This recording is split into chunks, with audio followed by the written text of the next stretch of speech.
Welcome to another Keelhauled podcast. I'm your host, Captain Logan, and we've got a lot of Sea of Thieves news to cover today, so tie yourselves to the mast and hold fast. Ahoy there, pirates. I hope you had yourselves a good week and a good weekend. I know I did.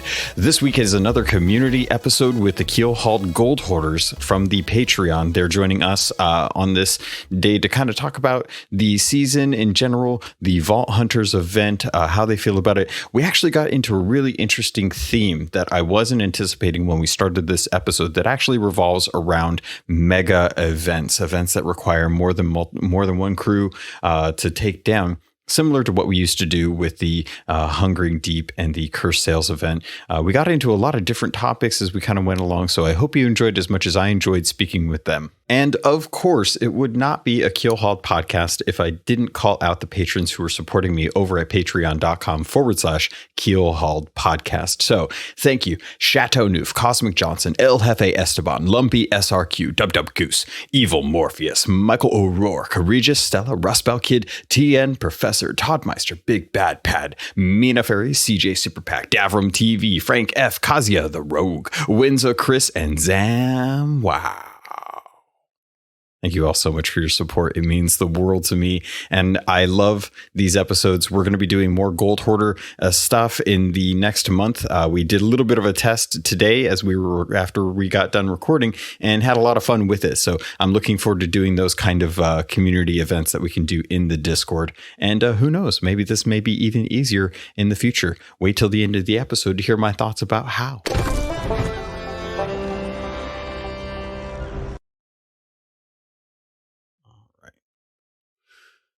Great. Well, let's kick things off. Welcome, everyone, to the community episode for the Keelhauled podcast. I wanted to thank all of the Gold Hoarders for joining up with me this weekend. We probably going to be going into the Vault Hunters event, but I really, as we're kind of wrapping up this season, I felt like this was probably the last chance we're going to really get to really kind of reflect on how things are going and how people are liking the actual season, and if there's going to be some changes that they are hoping to look forward to in the future. But before we get into that, I wanted to welcome all of my Gold Hoarders. First off, Mina Ferry, how are you doing? Welcome to the episode. What's been going on with you? Hello. I'm doing all right. Awesome. There's not a lot happening here at the moment. Easter holidays have started, so the kids are off school. Time on holidays. Sounds good. Awesome. And Regis, how are you doing? I'm doing great, thank you. And I believe last time we spoke, I finally reached rank 100 for renown. So I finally got my first curse. Perfect. Other than that, nothing else. Very cool. I'm sure we'll get a chance to dive into that in a bit. Professor, welcome. How are you doing? Doing very well. Having fun hanging out with friends on the seas, and just it's good to hang out. That's really what it's been all about, more than any content. Yeah, especially lately. And of course, Big Bad Pad, welcome to the episode. How are you doing, sir? I'm doing very well, thank you very much. Been working and gaming, that's about it. Yeah, I definitely feel that. Well, I wanted to kind of dive in and start off with the season. Many of you have probably hit level 100 for your renown. I did it when we were doing the Glitter Beard event. And I was actually kind of curious, just to make sure everyone is level 100 right now, right? Mina, let's start with you. Yep. Okay. Yep. I hit 100 fairly early on. Awesome. And Regis, I know you just said that you had Professor and Big Bad Pad. Have you guys hit Renown 100 for sure? Yeah, it was an early event for us. On the it was a race. It was see who could finish first. Nice. So, in that case, let's start off.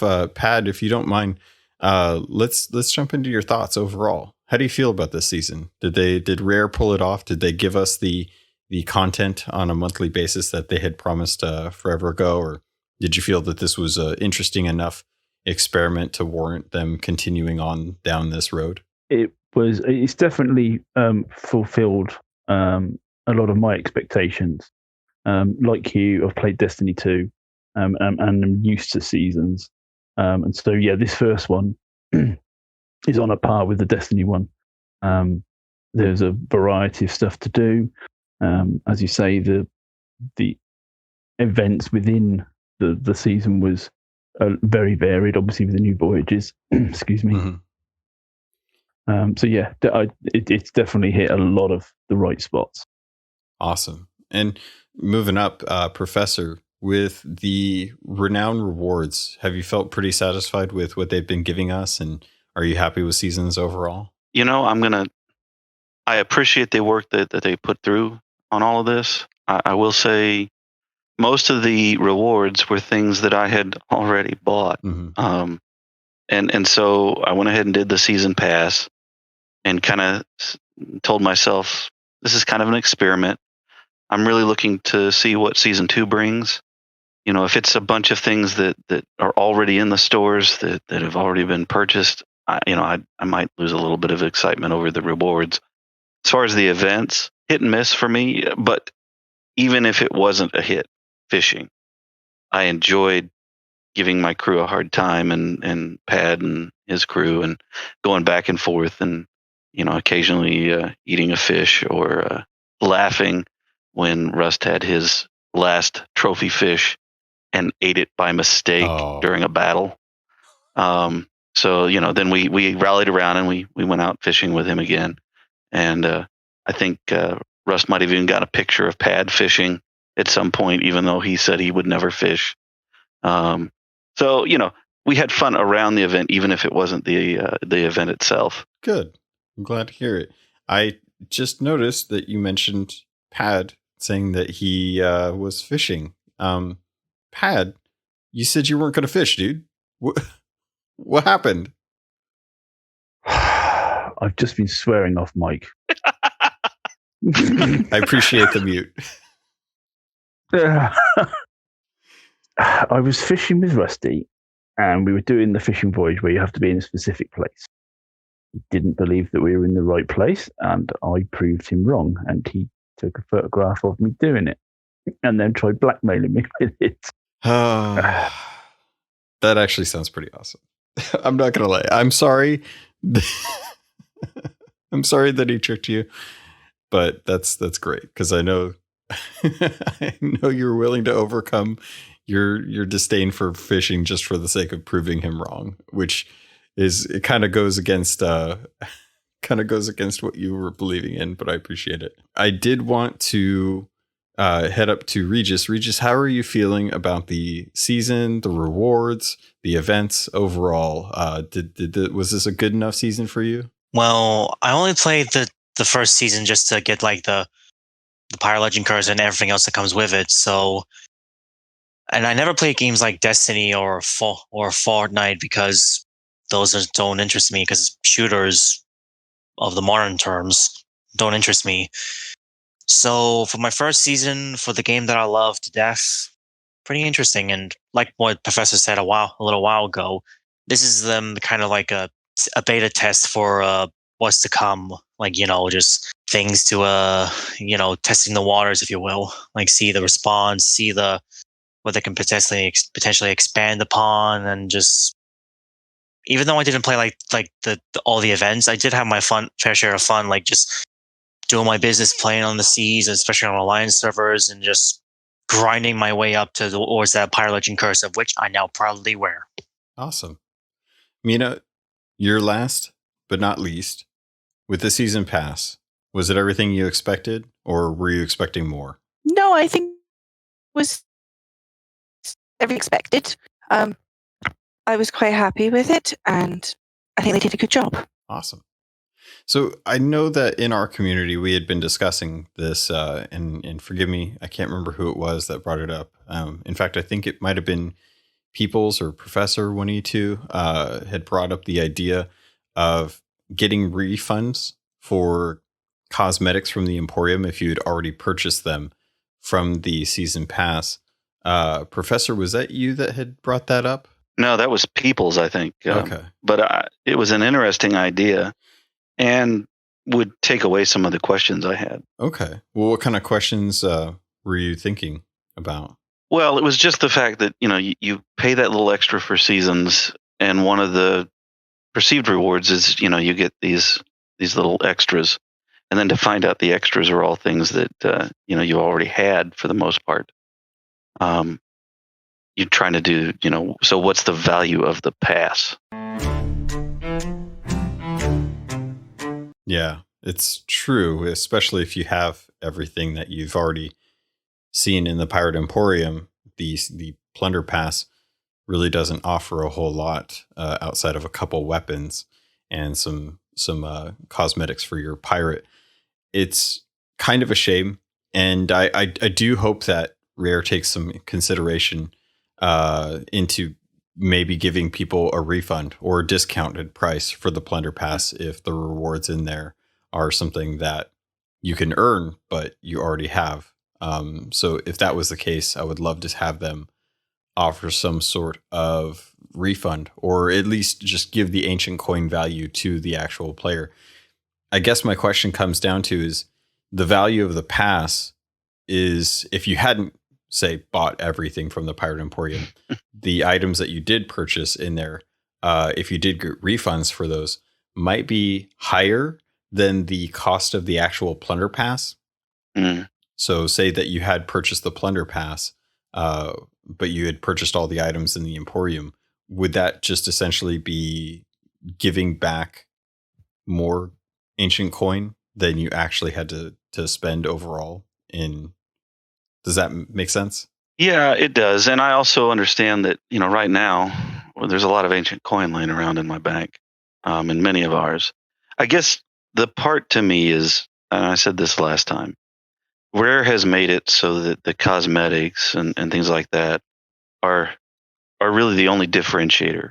It's how you tell your pirate story, even if you can't speak. And I just would like that opportunity to have something unique if you're going to do the pass that again allows you to tell your pirate story through items, because that's really all we've got. Yeah. That's my only point. Mina, you said that you were holding off on buying it specifically for this reason.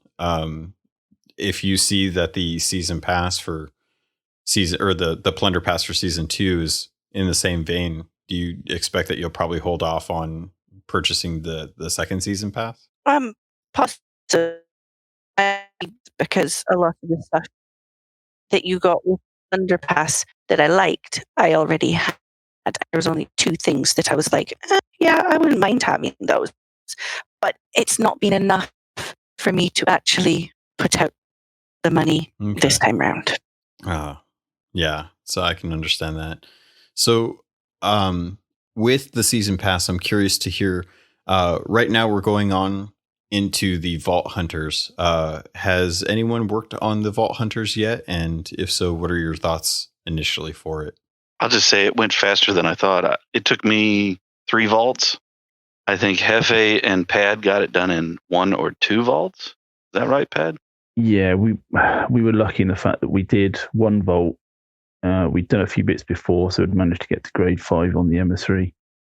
I think we did 3 of the 4 emissary missions, and mileage finished us off. So yeah, with 1 complete vault, mileage, and then the emissary, we were finished in, well, I would say 1 long night. It was about 5 or 6 hours of sailing about.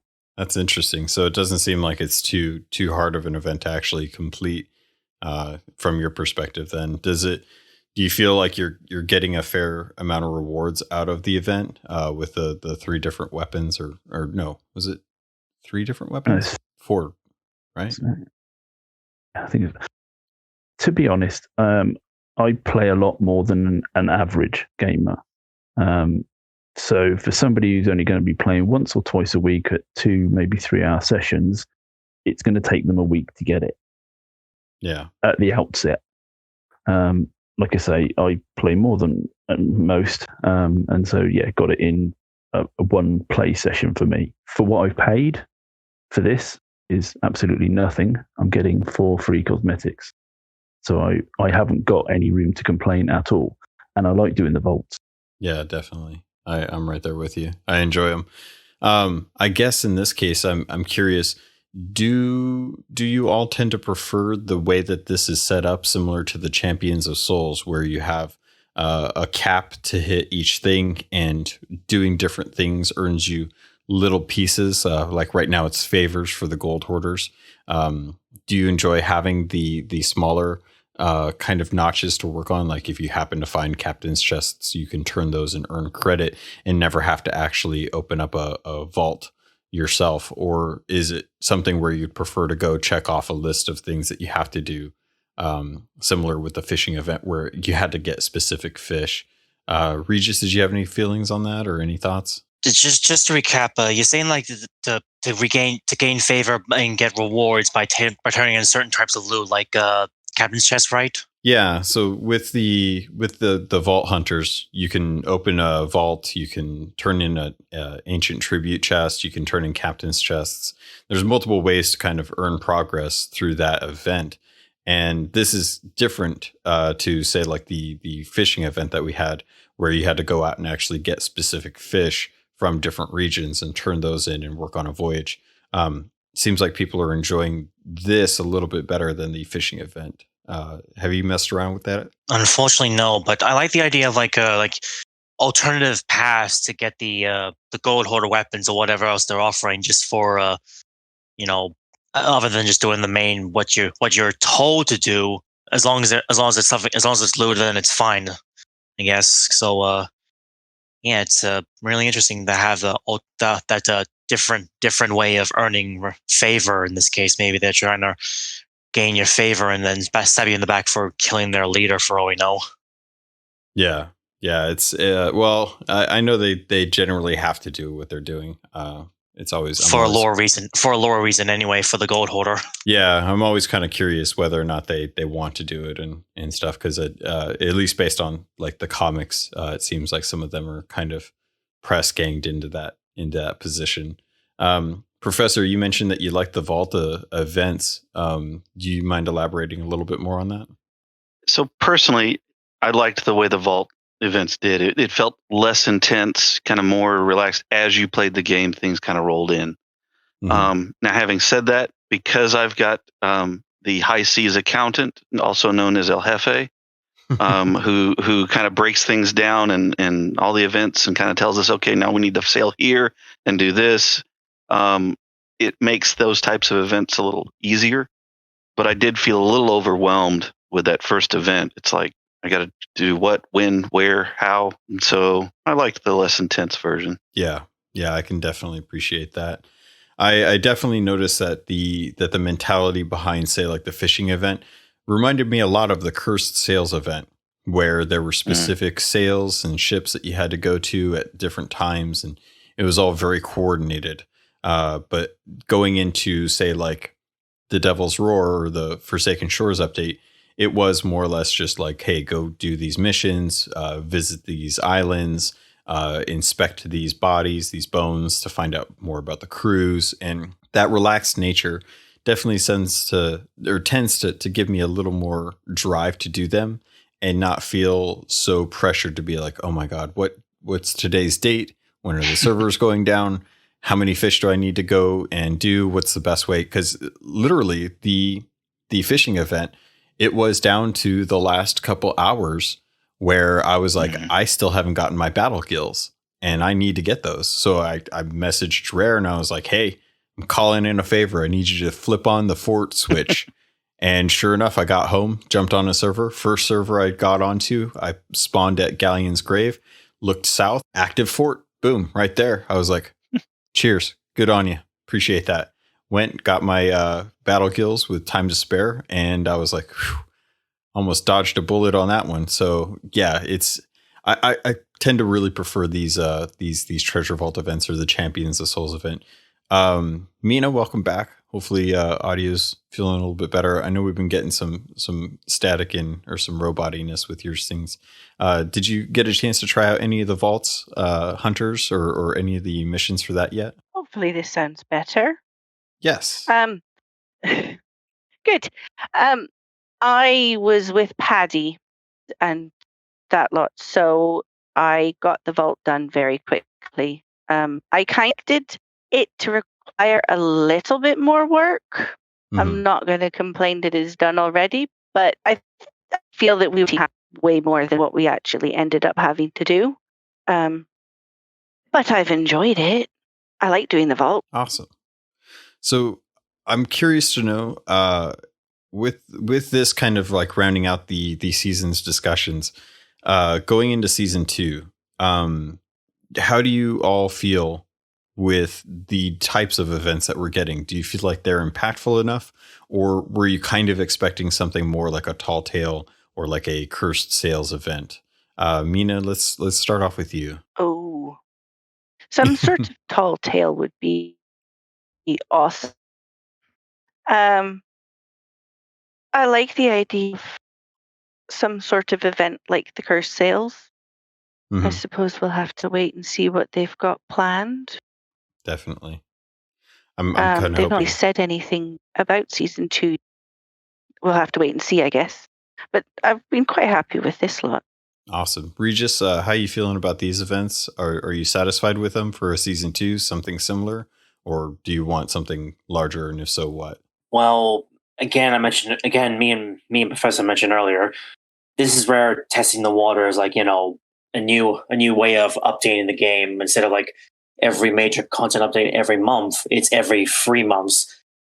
So it's them again. It's testing the waters, and I wouldn't be surprised if they announced something like a Tall Tale or some kind of lore thing besides the comics, of which I'm sure we'll discuss later on. Like something to do besides like these world events and just playing detective for the Merchant Alliance. So, but then again, anything's better than nothing. So I'll leave it at that. Okay. Professor, is this good enough for season 1? Or going into season 2? Do you want bigger events? Do you want longer events? You know what? Despite my issues with season 1, I enjoyed it, and I'm not gonna give Rare what for, because I did enjoy it. What I would say is, I liked, to a certain amount, season 1 kind of felt more mundane. Like, this is filling in the life as a pirate on the Sea of Thieves in between events, and kind of gave you some things to do, but didn't overwhelm you, so that you could still have that free play sandbox. And I love that part about it. It's why FA and Rust and I rush through, is so that we can get back to the open sandbox. Having said that, for season 2, I would actually like them to do some alternating. One season passes a little bit of the mundane sea story, what happens in between events. And then, one season pass event is kind of one of those story events, or something that gives us more lore or fills out a character a little more, and ties into the larger, storyline. So if they did something alternating like that, I think that could be interesting. I think it might also give Rare a little bit of a breather at times, as they craft. This event, the update itself, had a lot of glitches in it, and programming's got to be a beast to do. And I don't know why this one's felt more glitchy than others. And again, I think we've said it before. I would be more patient in between drops if I knew that they had the time to iron out as much as they could. Interesting. That's really good feedback, because I don't think too many people are really talking about that. Professor, with this update going into season 2, we don't know what's coming yet, but obviously we're going to be getting more events. Do you need more from the events? Do you feel like having bigger events would be great if they tied to any kind of story, or do you not need the story? No, I absolutely love this story. Matter of fact, I'm still waiting for the loose ends about the mermaids, and Duke, and what's that mysterious door, in the Reaper's vault area, and still waiting to see, the Warsmith's work area, that whole thing. There's just a lot of hints to further story. Yeah, we So still haven't gotten a payoff for that, have we? no. So yeah, no, I want more story. Okay. Pat, did you have anything that you wanted to touch on? Things that you'd like to see improved or changed in season 2? Not so much improved. As a completionist, I was surprised that there weren't rewards for doing all of the trials in season 1. But I do understand that there were a lot of trials in there to do. Because I know that we didn't really touch on the tall tales side of it. We did everything but, I think, mainly because we got tired of doing them 5 times each. I think most of us on our crew have done that bit now. But yeah, I think for season 2, please don't give us everything you gave us in season 1. Right. Yeah. I right there with you. I'm curious, since you bring that up, with the trials, do you feel like we need trials for a season 2? Do you feel like they're worth having, or they're good guidance for people? I think it possibly would have been better if they'd actually made the tall tales more of an impact on the first season, so that new players not so much were forced, but were rewarded for progressing through the story. Because I guess I would bet actually that a lot of sailors haven't done the tall tales. With that, I think this would be a good time to dive into Duke. Professor, you brought up Duke. Regis, I know you've been doing some research. Duke's kind of wandering around the world, and I'm curious to know how you guys have approached that. Have you gone to seek out Duke? What are you kind of hoping from him? If anyone has any, Regis, let's actually, if I'll start off with you, have you been following Duke's happenings and going ons? Well, I did say last month that Duke would be appearing somewhere in the Sea of Thieves, but I guess I was a little off by saying he'll be in the Roar. This time he's on Kraken's Fall. But yeah, what he said was like he's still looking for treasure. I know he's saying he's like, the cause of the problems that we have so far in the Sea of Thieves. And I don't know. It's just I think he's gonna. Maybe this is a repeat of last time. Like maybe next update he's gonna appear somewhere like, I don't know, the Shores of Gold or Old Sailor Isle or somewhere in the Sea of Thieves. Just I don't think he's gonna be staying on the same island again next month, because I don't know. It's just I was expecting him to appear on another island on, the somewhere in the Shores of Plenty, but not on the other side of the bloody map. Yeah, it's kind of interesting that he decided to go there. Mina, have you spent much time kind of seeking out Duke? Are you interested in what he's up to or what's going on with him at all? I did go and find him on Kraken's Fall and spoke to him, curious about what he's talking about. I will be keeping an eye out on what he's up to. I do find him interesting, and he does tend to, I don't know about instigate, but he does tend to have a connection to things happening. So I will be keeping an eye on him. Yeah, it's true. He does kind of seem to cause a lot more trouble than he really intends. Professor or Big Bad Pad, did either of you guys jump into what Duke has been going on, or find out some of the relics that he's talking about? Where's Waldo with Duke, huh? Yeah, pretty much. I do have to wonder. I went over there and was listening to him talk. Is it Duke? Is it really Duke? Voice doesn't sound right. Yeah, that is it's funny because this happened before. We've actually had this situation in the past, and it hasn't really played out. Last time this happened that I recall was actually with the ferryman, where the ferryman used to have a voice who was voiced by one of the employees at Rare. And then at one point they actually changed his voice, and they had a different voice actor come in and actually voice him. And that never paid off. We never really found out why he was the way he was, other than he just kind of had a bit more of an integral part with the Tall Tales. So I'm kind of curious, just like what is going to happen with Duke? Because generally, if they change the voice actor, it means that they're going to be a bigger part of the story.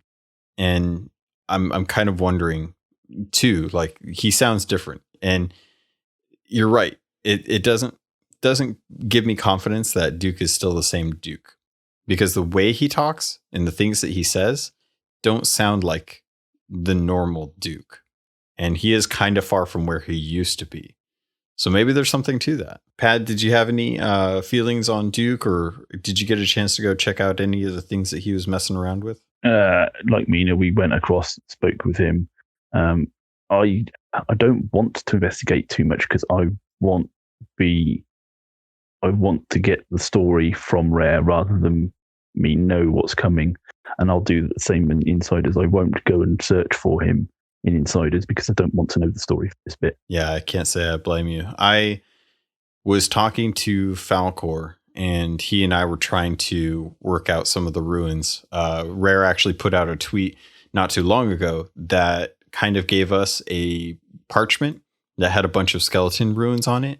And some of the skeleton ruins are deciphered. Some of them aren't. We've actually been getting a lot of ruins from Rare lately that haven't been kind of ruins. What is it, Pat? Tell me. What am I saying wrong? I think you mean translated. It's runes. Not ruins. Ruins are wrecked buildings. Ruins are you're right. It is runes. Oh God, I hate words. So yeah, we're getting some runes. Why do I? It's rooms with an N. I can't say it. We're getting symbols from Rare that are skeleton script, and I'm just gonna avoid saying that word from now on. That's what it is. It's just I'm gonna leave it alone. Also, I'm glad that we finally proved, Professor, you're teasing it, but I'm glad that we proved that it was green. It was very nice to find out that it is actually green eyes on the curse and not white, like some other people. We're still waiting for your T-shirt, Runes and Ruins. Oh God, yeah, I know. I do need to get that. God, it is Tombs. Tombs and tomes. Tomes. I always say tomes wrong. But yeah, so we got some new symbols in the skeleton library that haven't been deciphered. A lot of people are kind of speculating that it might have something to do with ships and rocks. Anyone have any speculation on what those might be? Maybe a new ship type control by the skeletons first off, but you never know. Could be bringing brigantines to skeleton ships. It'd be interesting to see how those work out. I was thinking more of Man of Wars, but you never know. I'll be real frank. I doubt that we will ever see a Man of War in Sea of Thieves. We had to cut the server size from 6 ships to 5 ships just to accommodate all the stuff that they brought into the game since launch. And ships are the most expensive asset in the game. And if they were to build a Man of War, we would probably have to cut the ship size down to like 3 per server. It would be amazing. Yeah, hence why I think it would maybe the skeletons to bring the Man of War, not us pirates. Well, food for thought. Yeah, the trouble is that the ships themselves, just the actual ship, is a lot of resources for the game. So even if it was something that was controlled by AI, it would still take a lot of processing for the system to have those kind of roaming around. I would love to see a huge Man of War. It would be amazing. Even though apparently Mina doesn't want that. Mina, you don't want Man of Wars going against the wind? That's not a thing you're looking forward to? No, galleons are so slow. Oh my goodness. It would just take forever to get half a square. No. Pat, you say you want to fight a giant AI ship. Yeah, we get obviously the Skelly ships and also Skelly fleets and Ghost fleets. It wouldn't. I'm just thinking along the lines of when the Hunters came out. Oh God, mine's gone blank.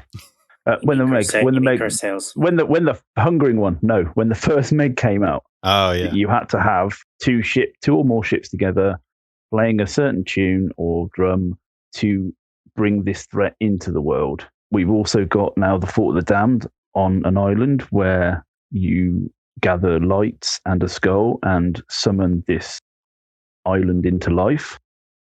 Why can't you do the same with a skelly ship? So you want events that are very large and grand in aspect that require people from the server to actually come together? Teamwork, yeah. I definitely would love to see that. I can't remember who it was I was talking with. I think it was CJ, where we were talking about the old Curse of Sails areas and how those are completely unutilized, but they're huge areas. I would love to have world events be summoning and just have like a very special version of those that require multiple ships to try and take down. Because that was part of the fun of Curse Sails is, you'd get a couple ships and you and a couple other ships, one ship would start getting beat on really hard and you'd have to either try and, distract the ships so that the other crew could actually get things under control, or you'd have to try and get over to the other crew to help them out. And, who had planks, who had cannonballs, who was low on supplies. And you always had to try and work together. Professor, what are you're mentioning the Black Rose Wind Curse. What's this? Oh, goodness. So you know how we know we're sailing in the right direction? The wind is against us every way we turn. That's we haven't determined if Hefe is the one or I'm the one or both of us together. But other crews have threatened to shoot us at other boats to curse them with the wind curse. I do know that. I cannot imagine trying to sail a man of war against the wind forever. But I do like Pad's idea of a multi-crew event, kind of a Sea of Thieves raid. Now that would be intense. That would be fun. Yeah, I'd have a lot of fun with that kind of prospect. And do you think they could do that now? Do you think that they'd be able to take something with like a skeleton ship and just really like ramp up the amount of skeletons that spawn on it, or give us more multiple ships? Like how would they be able to do that now without having to create any new assets? So I got to thinking. So the Hungering Deep happened before some of this other mechanics were entered in. So it might be that the Red Sea haze might have to take over a certain part of the map for a period, maybe. We're told that it fluctuates, the fog moves. So maybe that's part of how they deal with server resources, is a certain piece of the map gets moved over. That'd be really interesting. It would.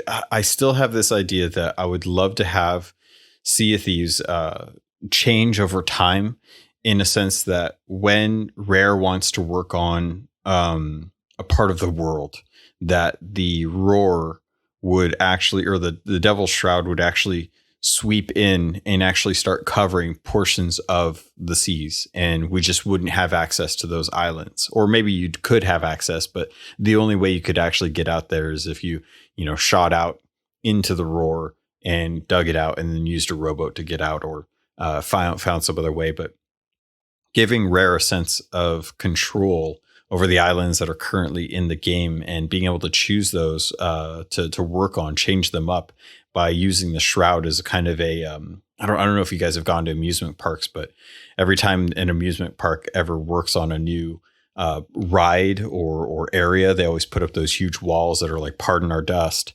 and you just don't have access to that part of the park for a while. I think I would love to see if they could actually work on something like that.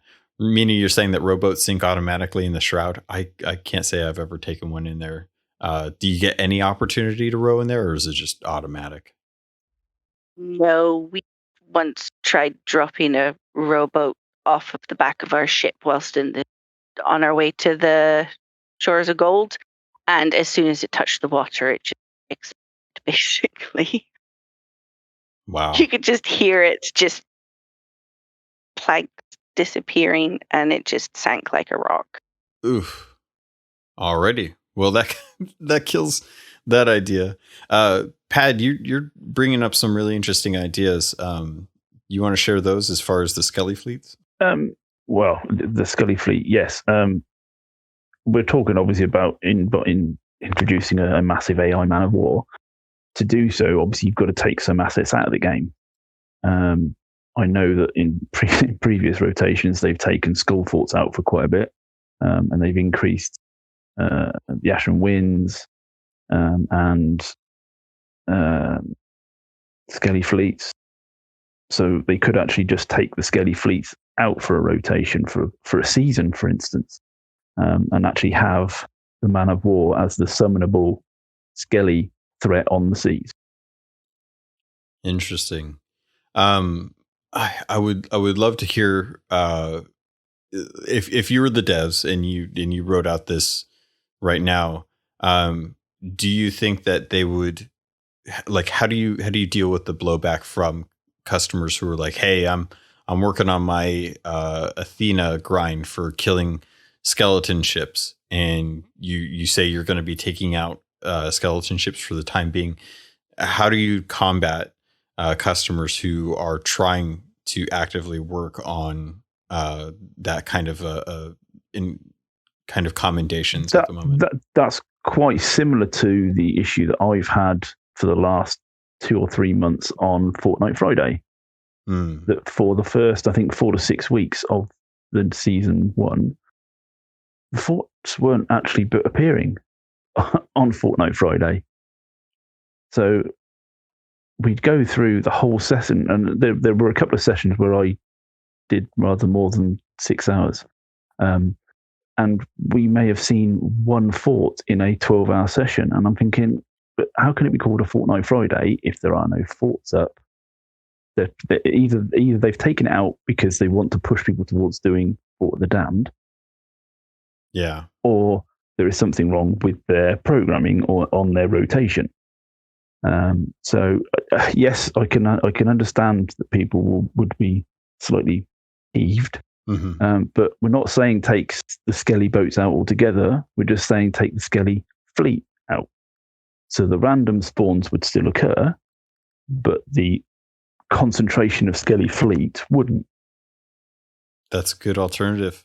I think it solves the problem of people wanting to still work on those commendations while you're taking things out. Regis, you mentioned that maybe Rare would actually drop the Xbox One version of the game. How do you tell that to the people that have bought the Xbox One version but haven't picked up a Series X to replace it yet? I didn't really think that through. I was just thinking like the mentality of like how GTA 5 and Rockstar did with PS4, PS3s and Xbox 360s versions of GTA 5, where they supported the online version of that game for a while until like, okay, we're gonna cut off the content here and continue on with the next generation until like everybody has their at least most people, or over half of the gaming people for GTA Online has a new console. So, and like what Falcor says in one of his videos, the game itself is kind of running on a 7-year-old console for the base console. So you gotta have to admit, eventually that game has to be either discontinued or still playable, but to access more content post cutoff for the previous generation, you kind of have to upgrade. And I know that sounds scummy, but it's how if you want a more powerful console and get more assets and don't have to remove anything, then I guess that's the way to go. But I don't know, Rare can pull something out of the bag that they could do. So like what you mentioned with the how the trial covering up one area, or just get around an entire world event for a period of time to introduce a new mega event. One of the biggest issues that you run into with these types of situations is adoption. Pad, you mentioned that it probably won't happen till the Series X and Series S are readily available. So in 18 months time, you say that at least that. I really have a hard time. I would love a Sea of Thieves 2. I would absolutely love a Sea of Thieves 2. The trouble that you run into is that some people want new content. Some people are content with how the game is at the moment. And it runs into that situation where until we get to the point where the Series S and X have outsold the Xbox One and One X, I have a feeling that it's going to be really hard for them as a company to turn away that player base because of them wanting to just kind of upgrade the system. Unfortunately, them upgrading the actual game or doing a Sea of Thieves 2 would take probably another 5 years for us to see if they aren't still working on Everwild at the time.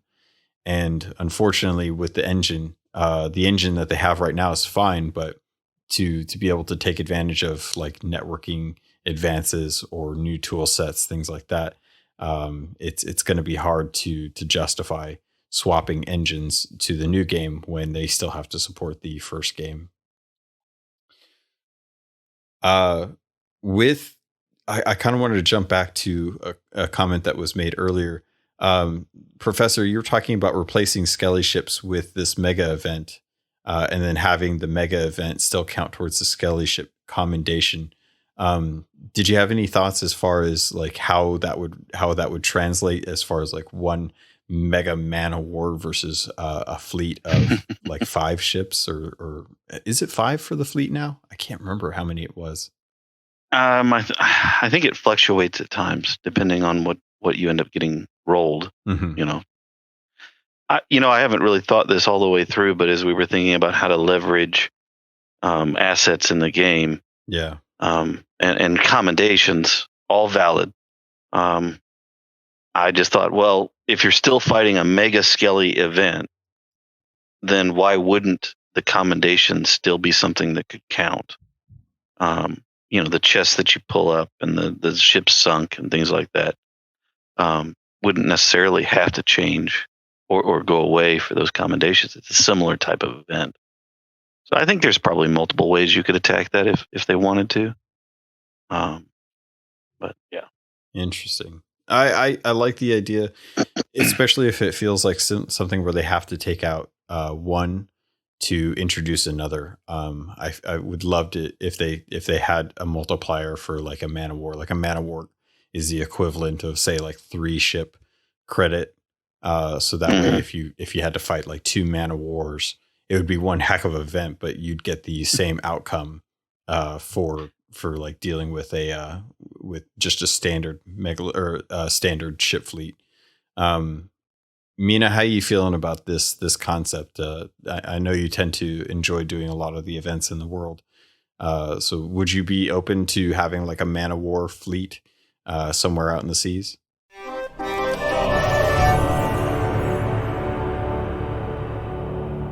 Ahoy there, pirates. I don't have anything specific for you this week, but I did just want to run through some of the different sponsors that we have for the show. So if you're a fan of Loot Crate Gaming, you can get 15% off of most crates, as well as crate subscriptions if you use the link code RobotsRadio and go over to Gamefly.com. You can pick up a 60-day trial for $10 at $30 free. And you can also head over to Green Man Gaming using the link in the show notes to purchase any games for your PC that you can use towards Steam or some other actual suppliers, and all of those are just normal affiliate links that will help me. We also have a NordVPN sponsor. You can get 2-year plan for 68% off. That's online security for $3.71 a month.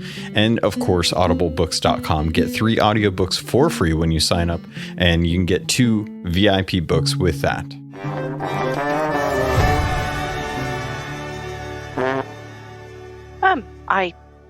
I think that would be pretty cool.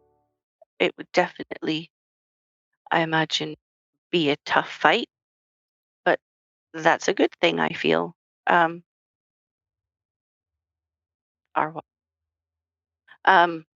if that's something that they wanted to do, then I would go and have a go at it. Awesome. Moving into kind of wrapping up the episode, did anyone have any speculation on season 2 as far as like what we could actually be doing? I've been thinking a lot about what I'm hoping will come with season 2, and I'd be curious to hear your thoughts on it. Duke's been out there kind of talking about these relics, talking about him trying to find this power. I feel like season 2, we might actually get a bit of story moving into what's going on. We just had the Pendragon comic released. We haven't heard from Pendragon after we freed his crew during Rage of Fire. Duke is out there looking for some old truce to try and uncover some more information. So I'm curious if anyone wants to touch on, like, do you think we're actually going to be getting some tall tales in season 2? And if so, are you looking? I guess what I'm wondering is are you ready for Flameheart to stop being a thing? I don't know whether or not we're ready for Flameheart to not be a thing. I think he will, unfortunately, because there are commendations linked to sinking his boat, he will always be in Sea of Thieves. I am ready for more story, definitely. Like I say, we've done the Tall Tales, and whilst I will go back and do them if I need to, especially if it's with new sailors, but I'm looking forward rather than backwards. I want more story. I want more voyages. I want more AI threats, whether that be land-based or in the seas, or in the air for that matter. For season 2, I hope the trials aren't the same. I hope they mix them up somehow, add stuff to it. But in all honesty, I don't play the game to play the game. Mm-hmm. I play the game to play with people. We met a guy last night on a solo sloop.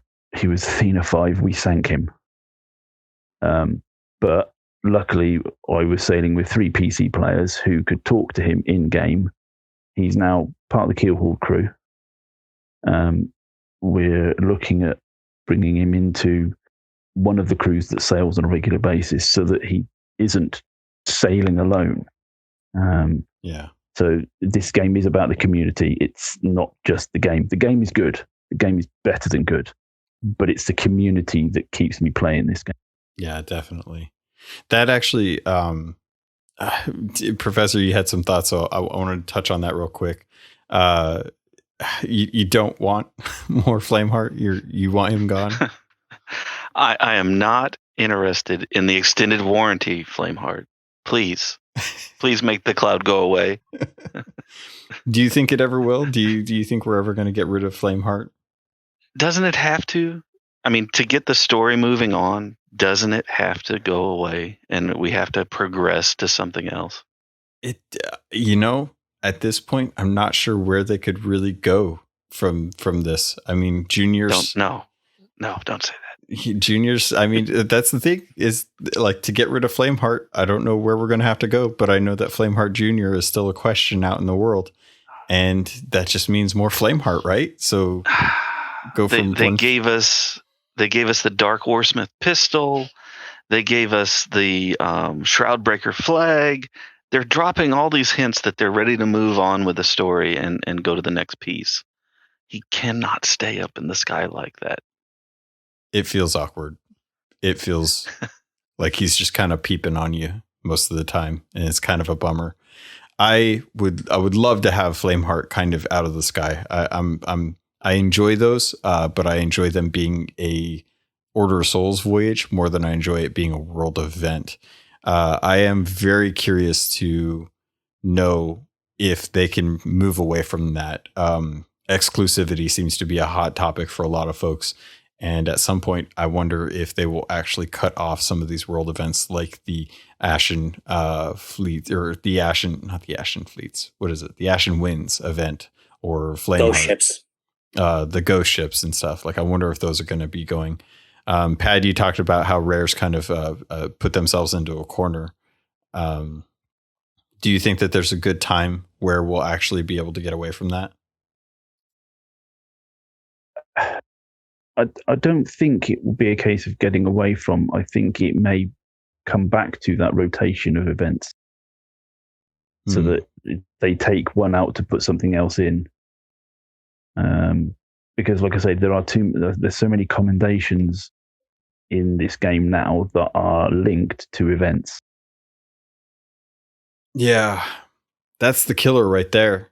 And also some of them are tied to lore, so it would be kind of odd if events came back or cycled in and out, and 2 years down the line when Flameheart has been vanquished and we're now all sailing in Sea of Thieves, New Horizons, it would be really odd to have like Flameheart pop up in the sky and be like, "You think you can stop me?" And it's like, who is this guy? Why does this make sense? Professor, you're like, no, you don't want this. Mina, you're for this. I'm kind of curious. Mina, let me start with you. Sorry, sorry, Professor. Let me get your thoughts on this. At some point, I do feel that they will have to move on with the Flameheart story. If that means that we defeat him and he goes away, then so be it. They've done that before when Wanda came with her cursed skelly ships. We had the Curse Sales event, and there were commendations associated with those. And they have since stopped the cursed sales. And if you didn't get the commendations, then some of them did stay in the world for defeating the skelly ships. But there was different areas and the commendations that were associated with that. If you didn't have them, then I think they're gone now. I don't think they're even. I think if you got them, then they still show up in your pirate log thing. But if you didn't manage to get them, then maybe they could like that. But I do think the story does. It has a feeling like it's going to go someplace. I just don't know how or what that would. Definitely. With Professor, you don't want them to cycle events. You like having the sense of a continued story and an evolution of the world. Yes, and let me be clear. I have a lot of things in the game, but I don't have everything. There are things I would love to have, apparel and items, but I will never get them because I wasn't here when they were released. And as much as I would like to have them, they tell a unique story of a time and a place, and I wasn't there. And the people who were deserve to have them. And so let these events have their time and place. Let those that can get them be able to tell the story of being there. If we want to do alternate ones, fine. I'm all for that. But not the original. I can definitely respect that. And I definitely feel the same way. I love the things that I got when I got them. They matter a lot to me. I definitely want people to have that feeling too in the future. I want folks that are coming in now to be able to experience the season 1 and say that they've got the Shroud Breaker sales and really point out, be like, hey, I really love the first season. I got all the way to level 100 and I got the sales, and now I can show that off. And I'm hoping that continues on as we kind of move forward and stuff. I'm always at that point where I'm like, I feel bad for folks that weren't here because it was such a cool moment in time. It was such a cool experience. And for them to not get that, I always kind of wish that they had a chance or a way to be able to do that. I wanted to actually bring this up earlier and I keep forgetting. I'm pretty sure everyone here has gotten to do Glitterbeard. Is there anyone that hasn't gotten to do Glitterbeard yet? I haven't. Okay. We'll definitely have to get you in there. Without spoiling anything, obviously, or kind of mentioning where it's at. I wanted to kind of get some impressions from the folks that have done it, just kind of giving me a sense of what did you think of it? How did you feel? Just some general thoughts as we think about Jim and his passing. I was unaware of this person passing. I must have missed it or something, but what they've put in the game as a memoriam to him is absolutely beautiful and very heartfelt. And I love the stories that are told through his journal. They speak for, I think, a lot of people and our journey through the seas. And I think it's all very poignant. Awesome. Professor, did you want to share any thoughts on it? It was really well done. I did not know him. I didn't know anybody that knew him. So my emotional connection with the event is different than those that did. But I could respect and understand how much he meant to Rare through the event. And that was amazing to see. It's clear that they cared and they wanted us to know a little bit more. And so that was special to see. And then it was even more special that it had to be a community event. You had to get a number of friends together. And as all of us did, what unlocked the event, it caused us to tell stories and share with each other while that whole process was going on. You would ooh and ah, or hey, turn around, look over here. And then when a certain place unlocked, and we walked around together and got to see details that Rare had put in about his life in Sea of Thieves form, was special. And our crews got to be themselves as well. I think Peoples, or was that Untrue, who lit a keg while we were almost done. So, everybody experiences the event in their own way. Yeah. Yeah, it was really, really special. Pad, how did you feel getting to experience it? I've been very lucky in the fact that I've experienced it 3 nights running with different crews. The third one was actually with a random crew who decided they'd come over to us and say, look, we want to do the Glitterbeard. Can you give us a hand? It's like, yep, come on, no problem. We'll go over and do it. I will mirror everything that Prof just said regarding the event. It is absolutely magical. I will add to that in the fact that I've spoken to a few people, Prof and Mina included, about doing a Keelhauled Glitterbeard event sometime next weekend, either on the Friday or Saturday, just so that we'll get a couple of boats, maybe if we're lucky, on the same server, 3 or 4, and actually just go and do the event so that people who normally solo sloop, duo sloop, or brig can actually join us and actually go and experience the event, because it was that good. Yeah, it really was. I want to thank you for inviting me, for getting me in on that. I didn't have time to go check out all of the journals when the event started, but I knew that there was something that was going on, and having you all kind of bring together the community really meant the world to me, and it was great to get to experience it with you. It was definitely one of the few things that I never expected it to be as emotional as it was, and getting to see that with other people and getting to actually be a bystander. I got to be a bystander this weekend. I went out and sailed with Captain Balzania and Daggers McTimbers and Chris Marlowe and a bunch of other folks in their community, and actually got to bring in Evil Monkey, because he had actually messaged me a bit ago and said, asked if I had been doing it or if I'd had a chance to do it.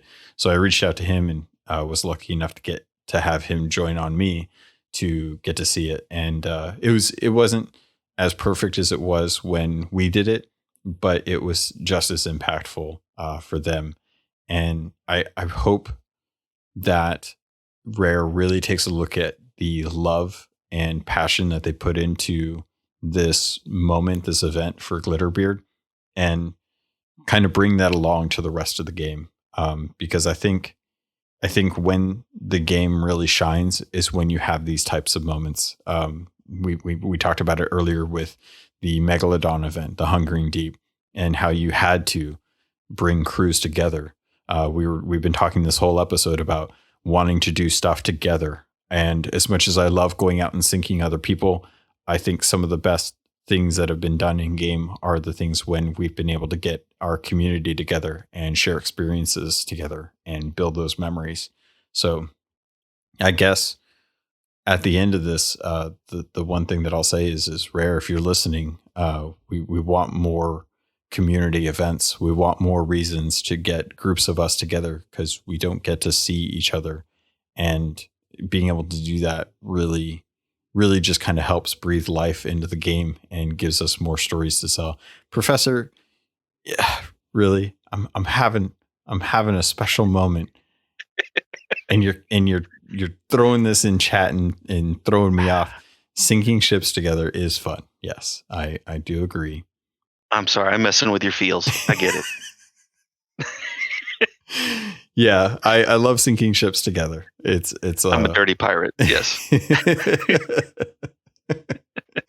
Oh yeah, no, but I do love doing that too. That's one of the best things about Sea of Thieves is we have moments like Glitterbeard where we can come together and have a really emotional moment together. But I also really love it when we've got a couple ships on a server and someone says like, "Hey, there's a ship coming in. I need help." And we drop what we're doing and we sail over, and then it's a 2 ships versus 1 scenario. Those are a lot of fun as well too, and I look forward to those moments because not everyone is super good at PvP, but some of us are, and having a couple people on that are good at PvP is a real kind of safety net for those of us that aren't, and it's really nice to have that kind of tether to someone in comms and just be like, "Hey, I need help. Can you guys head over? I'll sail towards you," kind of thing. I absolutely love that. So also, Rare, can we please get the ability to just log into an alliance together and actually like boot up a couple ships at the same time? I know you'd said technically it was possible, but for whatever reason, it hasn't been a focus. I would love to actually have that. Pad, you had a thing that you wanted to talk about with Microsoft and Discord you're mentioning. Give me some thoughts. What are you feeling?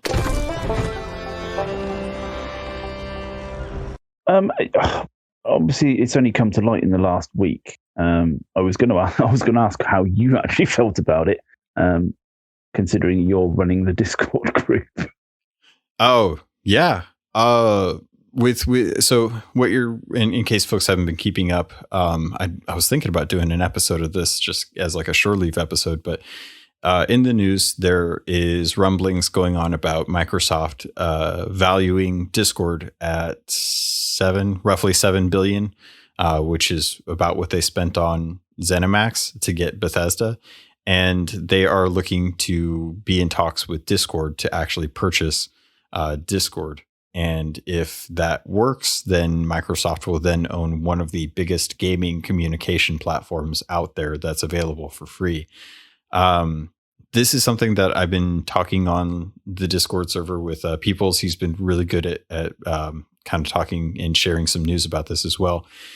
If Microsoft purchases Discord, I definitely think that the Microsoft that we're dealing with now understands the importance and the value of a company, which is why I think they may only value Discord at 7, but they're willing to pay 10 to get it. When I look at Microsoft and I see what's going on, I look at clubs like Keelhauled has a club, an Xbox club. No one uses it. No one does anything with it. It's not really utilized. We have a Discord server that is extremely active and used almost every day for something. And I really value that. I look at how Discord was trying to sell games for a while, and they ended up having to shut that down because they just couldn't make a profit off of it. And I look at how Microsoft has Teams. Teams is great, but it's not something that gamers use. Gamers typically use Discord. So when I think about Microsoft actually purchasing Discord, what I see is a great opportunity to integrate Discord into Xbox and to have cloud streaming, to have PC streaming, to have Xbox, all of that playing together and being able to use it at the same time. I don't think that they are the same company that they were when they bought Skype. And I think that it'll be fair to say that if they did purchase Discord, they would probably have closer integration with Xbox as far as like the game bar and stuff. And we won't necessarily have to see them destroy the program the same way that they did with Skype. If they did do something where it would cause us to have to reevaluate how the Discord server actually ran, then I would probably take a look at, other services or what was going on to see, just to make sure. But I don't really see them taking Discord away from the public the way they would if it were, say, like a game company where they want to make exclusives. And with that, I think that, it would be really nice if you booted up Game Pass on your phone and you could jump into a game and immediately start streaming it, and it had full integration with Discord, and you could jump on to a Discord channel with someone that's playing on their Xbox and have their Xbox boot up the Discord app and just invite someone either to a party or to Discord and just have full access to it. I would also really love it if Xbox, like if Game Bar was integrated directly into Discord, the app. So say you wanted to play a game in one of the channels, and you can stream your gameplay through Discord now, and you can still have the voice chat. Can you imagine how awesome it would be to jump into a voice channel for Discord and boot up Game Pass and just immediately start streaming a game instead of having to download it and install it, but you could just start streaming your content from Game Pass directly through Discord, and having people actually playing, having streamers with communities be able to stream their game directly to their community through Discord instead of having to go through Twitch, and having a way to monetize that would be amazing. Can you imagine how much nicer it would be if you just had to have Discord open instead of Discord to chat with someone, or have a separate chat for Twitch and have to abide by all the DMCA stuff that's going on with Twitch? If all you had to do is just jump into a voice channel, boot up Game Pass, and start playing, and have your community drop in and drop out whenever they want, and actually share the experience with them. I think there's so many boons to this. I think that people are afraid that Microsoft is going to screw this up. But it feels like Spill Spencer is his name, if you didn't know. I think Phil knows what he wants with the company, and I think it's to try and improve the accessibility of communities to Xbox gamers. That was a lot that I just said. So did anyone have any feelings on that, or any thoughts or ideas on what you would want Xbox to do with Discord? I think I'll say this. We'll have to wait and see if the rumor is true, because right now it's just a rumor. So I'm not gonna add my 2 cents or anything to that, because it's just a rumor. But then again, so it's the possibility of Microsoft buying Square Enix, Sega, Konami. It's just a rumor at the moment. Logan, should I start calling you Bob Ross? Those are some beautiful trees you're painting there. It's a wonderful rainbow.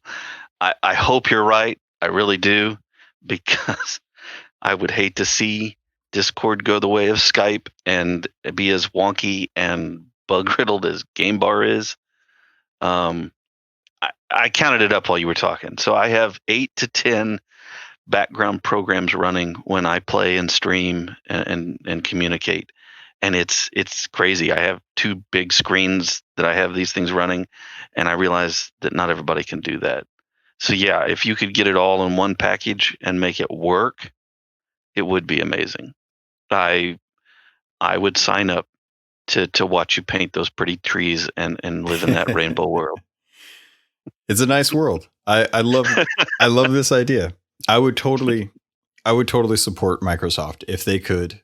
If they bought Discord, I would absolutely love them to build perfect integration for Xbox players, PC players, mobile players, to all have one community, the community that they built, and actually give them the power to do exactly what Discord does now, but allow them to stream and to monetize and to have access. Can you imagine how amazing it would be if you logged into Discord, it was already connected to your Xbox Game Pass account, and we all wanted to play Sea of Thieves together, and we jumped into a voice channel. We all agreed, it didn't matter what device we were on, but we all agreed that this is what we wanted to play.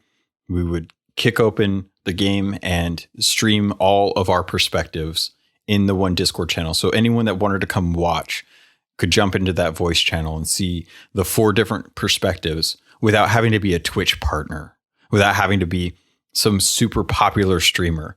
But we all got to see each person's perspective as they played and got to enjoy that, and then kick up, a community event as a result, and be able to do that all. And then to just have a way to know that if we all wanted to do something, that Discord already has the tools and they're already interested in it. So I hope very much that Microsoft does this and that they do what I want them to do with it, which is to allow Discord to be what it is for everyone, but really, really kind of build in that functionality, build in those tools.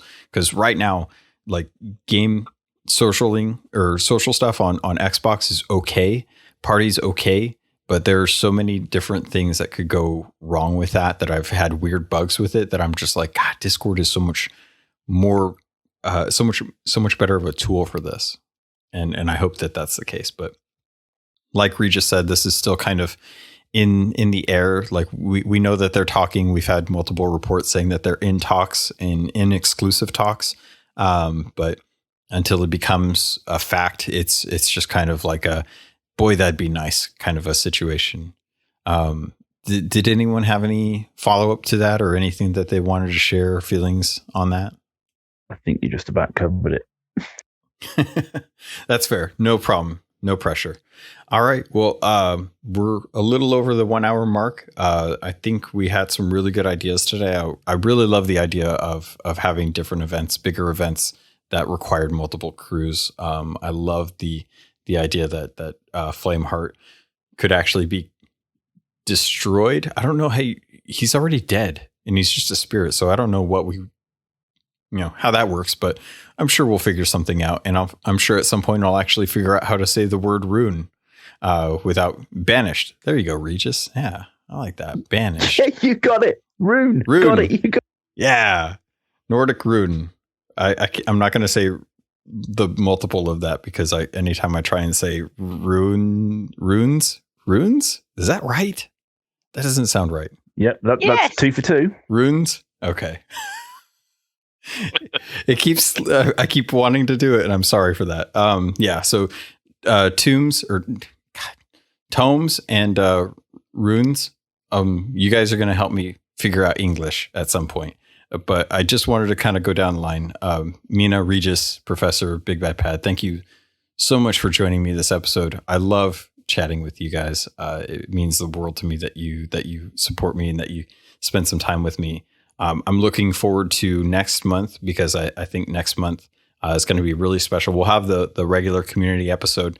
I'd love to get some feedback from the Gold Hoarders that missed this and let me know if the date and time is good, if we need to adjust it, how it's going, if we need to make it later, need to make it earlier, or if we need to change the day. So give me that feedback as well too. But Mina, any parting words of wisdom or anything you want to say as we head off?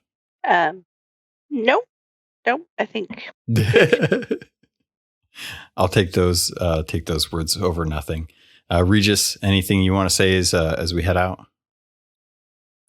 Selfish self-promotion here. Just a week ago, I released a new chapter of Friendship on this My Little Pony Friendship with Pirates. So check it out, and I'll definitely send you a link, Logan. Perfect. I appreciate it. Professor, anything to send us off into the rest of the week with? Get out onto the seas. Be a pirate. Sink a ship. Steal some treasure.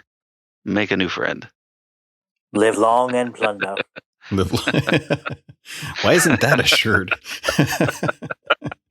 Make one. That's true. We could probably do that. Pat, anything you want to share as we head out on this episode? Just a quick one. It does seem to have been a lot smoother with fewer of us. Awesome. So I don't know whether or not that's something you want to take for. It's probably easier for you to control. But yeah, Rusty, we love you. We miss you. Get better. And we'll see you soon. Definitely. And I'm really grateful that El Jefe isn't here this week, so that it makes it a little bit easier for us to talk. He can go on more vacations if he needs to and report back later on. No, I love you guys all. It definitely is a little bit easier with fewer people. I will see if maybe we can work something out where we can have recording on different days, and maybe I can have shorter sessions with you guys, but get different groups in at different times. But I'll kind of think about that and talk with you and kind of work that out. But I think that's going to do it for this episode. Thank you all for listening to this episode of the Keelhauled podcast with the Gold Hoarder community. I really appreciate them so much. If you guys want to get a hold of me or have any questions, comments, or concerns, feel free to do so over on Twitter at CAPT_LOGON, through email at CAPTLOGON@gmail.com. Head over to the Keelhauled Discord server, join up, say hi, join the Sherpa program, jump into Insiders. There's lots of good stuff going on in there. And with that, pirates, thank you. I love you, and I look forward to sailing with you on the Sea of Thieves.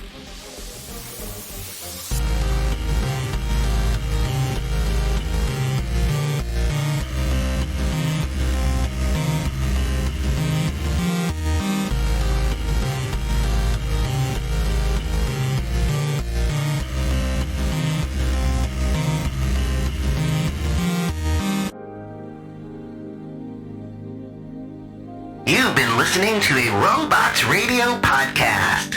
Smart shows for interesting people. Check out all the shows at robotsradio.net. Hey, I'm Tom. And I'm Stuart.